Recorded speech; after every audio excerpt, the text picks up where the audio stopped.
Hi, welcome to the channel. I went to a tournament this weekend and came second with my Krieg going 3-0. It was just a local thing, one day, 3 games, and definitely not a Shark Tank. This video isn't particularly about that event, I just wanted to try something out.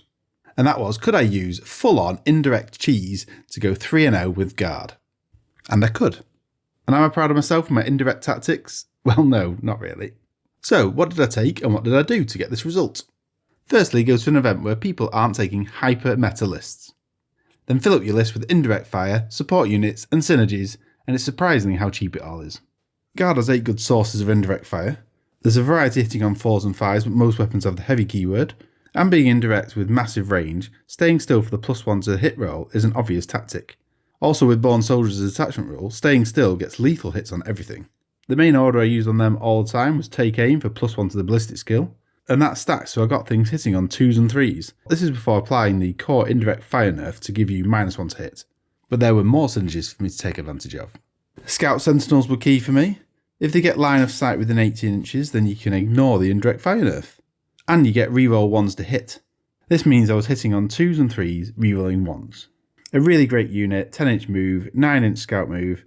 You can order them to have 3-inch extra movement, but you can advance them to get the line of sight you need. And should they die, then the 2 CP reinforcement strat can be used to bring them back. I had 2 units of 1 scout to give myself more angles, but a unit with 2 maximises that strat, getting 100 points of stuff back free. As I spammed indirect units, I also used the 1 CP strat Expert Bombardiers for +1 to hit, to counteract that indirect nerf. Indirect Fire, even with Sentinels, is giving your opponent cover. However, in 10th, it's quite easy to get cover anyway, and that's +1 to their arm save, but it is capped. The Indirect Fire ranges from 0 to -3 AP, and depending on the target, an extra pip of AP would really help. Luckily Guard have the tools to help. There's an expensive 2 CP strat Fields of Fire to get an extra 1 AP. Usefully, Ursula Krieg can let you do this for free each turn, or do it for a second time and only pay for 1. It's a great way to mitigate cover and get things onto the invuln saves. There's something else really good, and it's the Lehman Russ with the Exterminator autocannon. Not something I'd taken before, but I thought I'd try it out for this event. 200 points for a Lehman Russ, and this one's cannon has 4 shots, but 8 at 24 inches. Strength 9, twin linked, -1 AP and 3 damage. In itself, that profile is pretty good. The key thing is that for anything that it hits, the rest of your army gets an additional AP against the same target, and that stacks with the strat from before. I was seeing each turn an extra 2 AP, basically heavy weapon squads with mortars hitting on -2 AP, Earthshaker cannons on -5. A few auto takes for me as I needed orders and CP. The Lord Solar gave me 3 orders to anything, and you get an extra CP a turn. And Ursula Krieg gives out 2 orders, and her special ability is to use a strat for 0 CP, even if it's already been used that turn.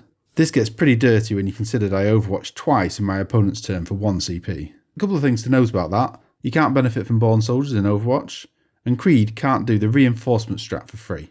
In terms of what I took then, I had a few heavy weapon mortar squads, 3d6 blast shots for 60 points, no AP but I've talked about my tricks, and they can overwatch on 4+, which is great. I had a few field ordnance batteries, 2d6 blast shots for 120 points, the difference being strength 7 -1 AP and 2 damage. They also get sustained hits. 2 Earthshaker carriage batteries. Because I love the models and they're perfect for Krieg, and at 80 points they're super cheap. Even though they hit on 5s worse than a Basilisk, they're 55 points cheaper than a Basilisk. Strength 8, -2 AP and 2 damage, d6 +3 and blast, so they get a good amount of shots, so they're causing trouble. Also against infantry, when you hit them, they nerf that unit with -2 to move, advance and charge. 2 Medusa carriage batteries, another Forge World unit that looks ace, again only 80 points. But this one gets d6 shots, blast, strength 10, -3 AP and 3 damage. It's a Terminator killer. Its special ability can be useful. If you hit something, then they have to take a battle shot test. Not necessarily for the OC benefit, but for stopping that unit taking on a strat. I had double Manticores, only 125 points, strength 10, 3 damage attacks, and when you fire into units that are 5+ models, you can reroll all your hits.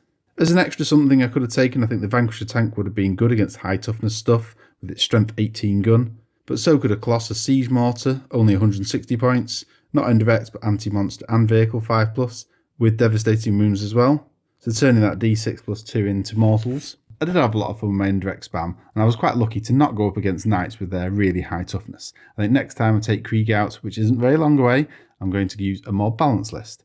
Let me know what you think, and I'll speak to you again soon. Bye.